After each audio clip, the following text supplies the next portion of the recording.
A serious look at humor, Ken Lievers. E.B. White, who is an American writer of children's books, once said, "Analyzing humor is like dissecting a frog." Not too many people are interested, and the frog dies as a result. But notwithstanding that, I'd like to give you a few minutes for a serious look at humor. Humor can be sarcastic, it can be witty, anecdotal, ironic, or satirical. But in all its forms, it's complicated and has evolved as language. Humor can be used to build or destroy. It can be used to strengthen or weaken. It can be used to elevate, honor, or denigrate. And perhaps several of those all at the same time. It can even be used for cross-cultural connections. Back in 2008, my wife and I visited Australia.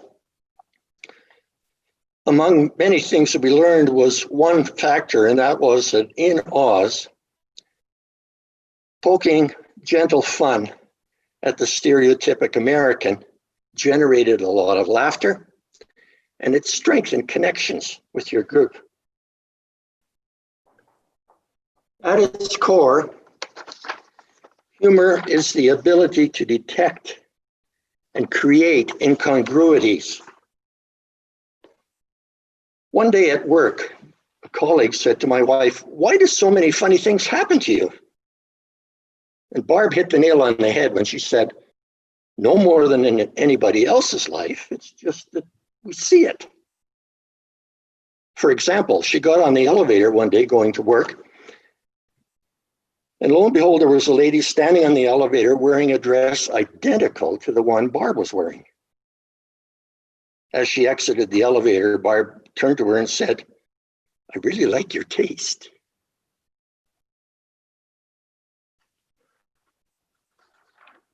Over time, comedy has changed as taboos have changed. For example, one of the oldest recorded jokes dates back to 1900 BC. I wasn't there, by the way. And it turns out that poking fun at toilet humor and practices was as popular then as it is today.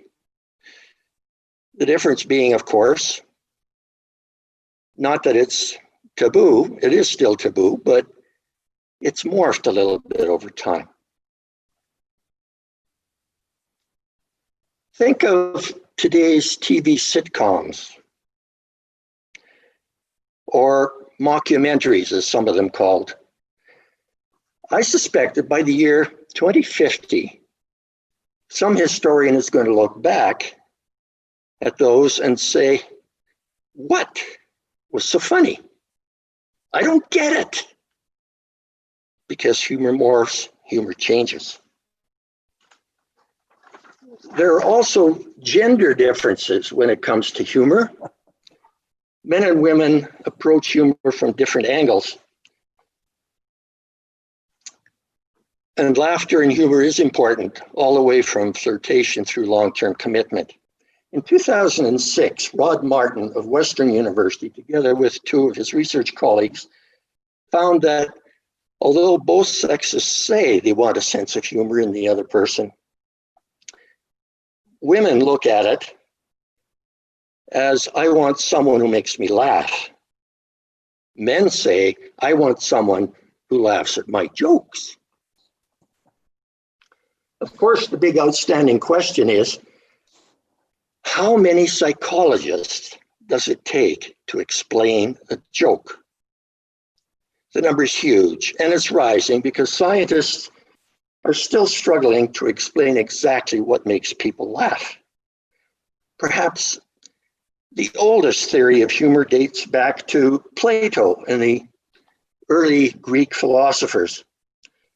They posited that humor lies in, and people laugh at, earlier versions of themselves, or maybe the misfortunes of others, which helps them to feel superior. The 18th century gave to us the theory of release.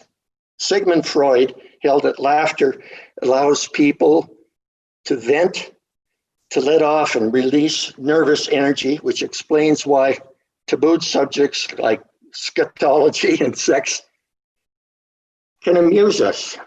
For example, a fly walked into a bar and said to the first man, "I like that stool you're sitting on." Some might get it, some not. In 2011, Hurley, Dennett, and Adams published a book dedicated to the evolutionary explanation of humor. The title was Inside Jokes, Using Humor to Reverse Engineer the Mind.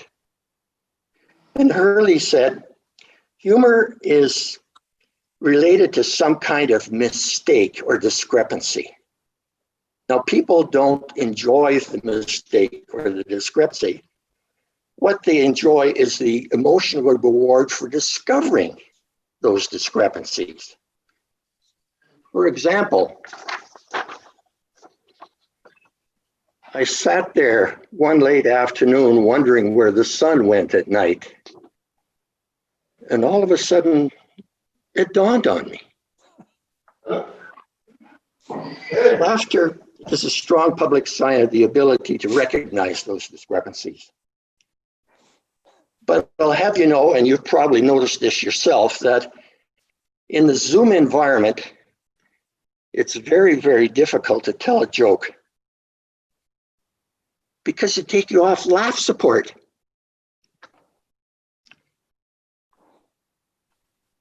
In conclusion, even if this serious look at humor has burst your bubble, unwoven your rainbow, or turned your smile into a frown, let me leave you with these two key takeaways.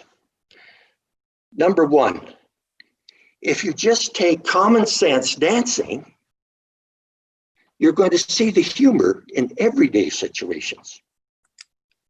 And number two, remember, as you run across quick-witted humor today, remember this maxim: he who laughs last did not get the punchline. Back to you, Mr. Toastmaster.